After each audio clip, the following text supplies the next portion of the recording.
এটাই হয়তো আমার শেষ ছবি। নিজের ভবিষ্যৎবাণী মিলিয়েই বিদায় অনিকেতের। বুধবার দুপুরে তপ্ত রোদে হঠাৎ করেই ঢাকুরিয়ার এক বেসরকারি হাসপাতাল থেকে খবরটা আছড়ে পড়ে টলিপাড়ায়। গড়িয়াহাটের বাড়ির ছাদ থেকে পড়ে গুরুতর আহত হয়েছেন পরিচালক অনিক দত্ত।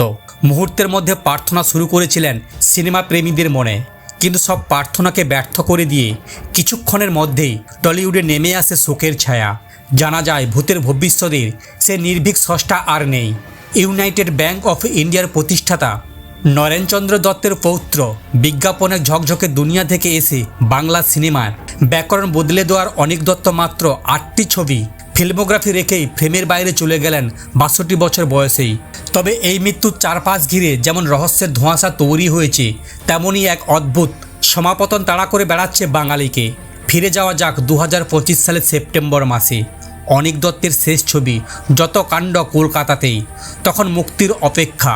সেই সময়ের অভিনেতা আবির চট্টোপাধ্যায়ের সঙ্গে সহযোগিতা এবং ইন্ডাস্ট্রির ভেতরে নোংরা রাজনীতি নিয়ে মারাত্মক ক্ষোভ উগরে দিয়েছিলেন পরিচালক। সংবাদ মাধ্যমে একাধিক বিস্ফোরক সাক্ষাৎকারে তিনি বলেছিলেন, শারীরিক অসুস্থতার কারণে শুটিংয়ে থাকতে না পারাটা অন্তত যন্ত্রণার। শরীর যেভাবে অবনতি হচ্ছে তাতে মনে হয় না আর নতুন করে ছবি বানাতে পারবো। এটাই হয়তো আমার শেষ ছবি। তখন অনেকেই ভেবেছিলেন এটা হয়তো ক্ষণিকের ক্লান্তি বা অভিমান, কিন্তু আজ বোঝা যাচ্ছে এক বিদায়ী ভবিষ্যৎবাণী অলক্ষ্যে লিখে রেখেছিলেন তিনি।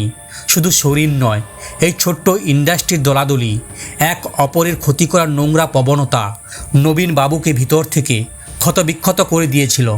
অন্তত আক্ষেপের সঙ্গে তিনি নিজেই বলেছিলেন, মুম্বাইয়ের বিজ্ঞাপনী দুনিয়ার বড় টাকা আর সম্মান ছেড়ে কলকাতায় এসেছিলাম ভালো বাংলা ছবি বানাতে, কিন্তু প্রতিদানে জুটেছিল নানা বঞ্চনা।